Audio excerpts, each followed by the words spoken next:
No, the government should be there to serve the people. We're in Milimani Law Court today to demand the release of Julius Kamau.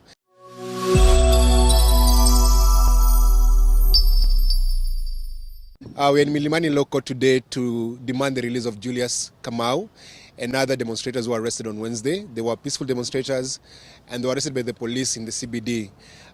Julius Kamau in particular was assaulted and tortured in the prisons, in the police cells.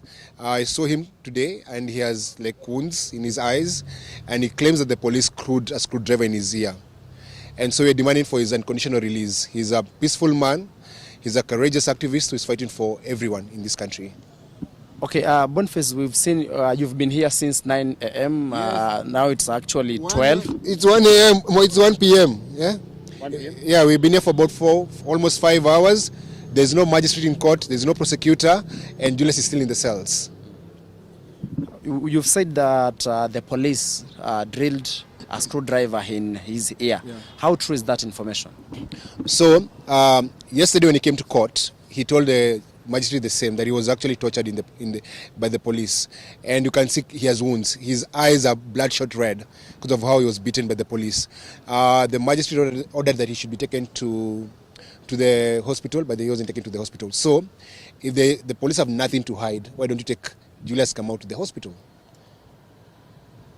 Other than following the judicial process to get justice for the victims, are you maybe probably looking at following different channels of justice, following complaints through IPOA? So the moment he's released, we're going to take him to the hospital, and then we're going to go to IPOA, and we hope that he's going to sue the police for illegal detention. He was exercising his rights to protest. He did not commit any crime. If you look at the videos of him being arrested, he was the most peaceful protester we had on Wednesday. He was carrying a placard, and the police even vandalized his chain.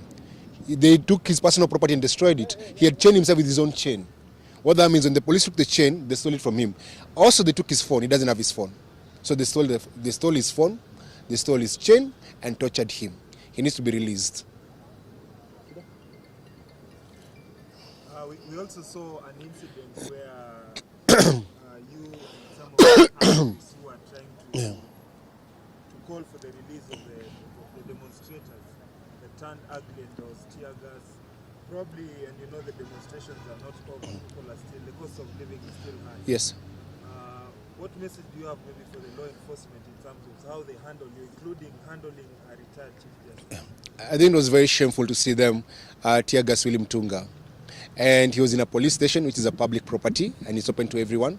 And he was going there to demand the release of activists. Instead of even just tear gassing us, they would have told us to leave. The moment between telling us to leave and tear gas was like 30 seconds. They told us to leave, then they tear gassed us and kicked us out of the police station. We are hoping that as the protests continue, the police are going to uphold the law. And I asked the IG to stop sending police to protest with live bullets. You have rubber bullets, you have tear gas, you have water cannons. There's other ways of calling a protest without killing people. There have been protests in France, no one has been killed. It doesn't matter what people are carrying, you don't have to kill anyone. There's other means of disrupting a protest without killing people. Okay, Boni, Kwanza, earlier today you tweeted and say the judiciary system is slow, squeeze him, wanapiga trip sana, umekuwa lazy. I don't know what you have to say about that.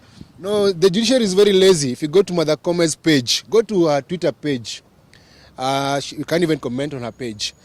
Every time you go there, she's traveling, she's in a workshop, she's in a seminar, she's on a road trip, she's abroad. She never does any work. And so as the head of the judiciary, people who work under her reflect her character and her behavior.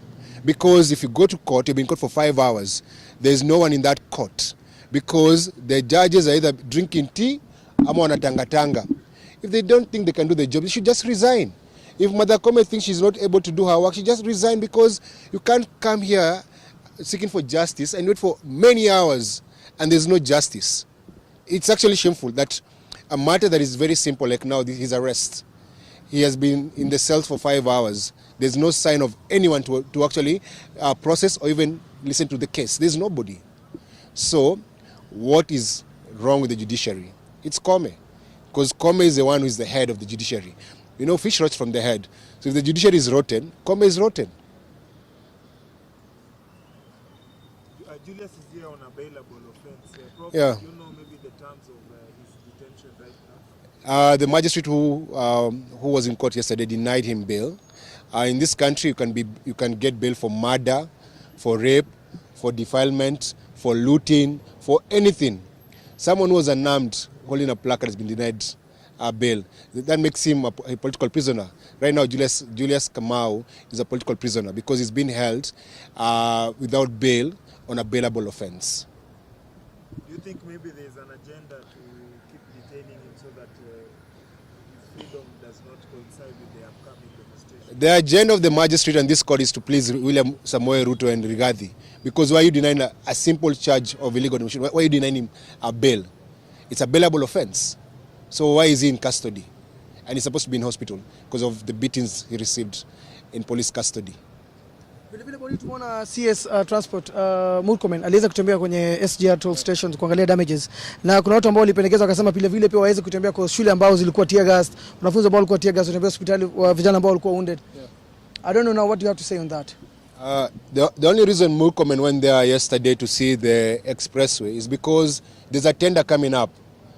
Some floor pots were destroyed. It was a very small damage. He's already saying 700 million shillings for that damage. Who was able to do that such quickly calculation? Because if you have a quantity surveyor, a QS, to get that kind of quotation, you actually need time. You need to go look for suppliers.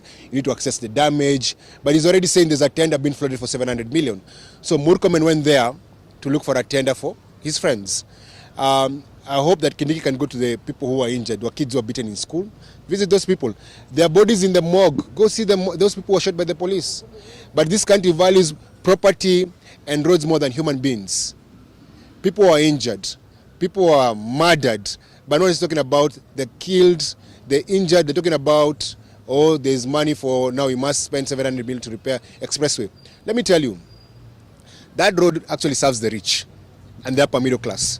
That's why they're destroying it. They did not destroy the other buildings around there. They're destroying things that they don't use. What that road represents impunity, and that's why people are just destroying it.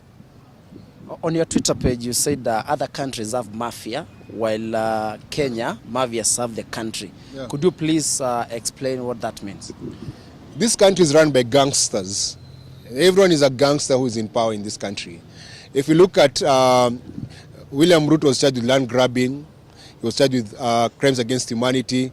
Rigathi is already in court right now as we speak. He has a pending matter in court about stealing money from the Nyeri County, about 3 billion shillings. If you look at everyone in Ruto's cabinet is a thief. Thieves run this country. You have to be a thief to be elected in this country. And I don't even blame the politicians. I blame the voters. You're the ones who elect thieves. We are governed by gangsters. And that's why they have gangster behavior.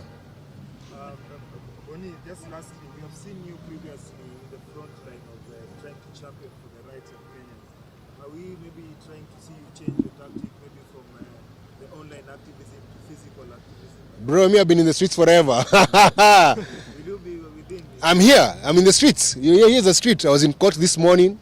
I'll be in court tomorrow. I'll be in the streets next week. Me, I was born an activist. I'll die an activist. Forever. That will never change. Hata kama tungechaguliwa na hiyo serikali ya Azimio, ningekuwa bado kwa barabara nikiwaambia wafanye kazi yao. As in that will never change. I call out bad character, bad behavior, a bad politician. I call out thieves every day. Doesn't matter if they're in Azimio or UDA. It doesn't matter who it is. As long as you break the law, I'm going to call you out, even if you're my friend. One word for a common mwananchi. This country belongs to all of us, and you must fight for what belongs to us. If you don't want the finance bill, you must tell the government that. If you don't want impunity, you must tell Ruto that. The moment Ruto was elected, we should all have joined the opposition, because the moment a president is elected, it doesn't matter if you voted for him or not. He's the symbol of unity. He's the president of the Republic of Kenya. He's supposed to serve everyone. This talk of Rigathi saying you must be a shareholder, you don't have to be a shareholder, because all taxpayers are supposed to be served by the President of the Republic of Kenya. And all the citizens are supposed to hold the President accountable to his promises. So wacha kusema wewe ni UDA ama Azimio. Hakuna kitu kama hiyo. Pigania maisha yako, pigania tumbo yako, pigania kazi yako. Fight for yourself. This is who's going to fight for you. All right. Thank you so much, Boni. Nashukuru, asante sana. Asante.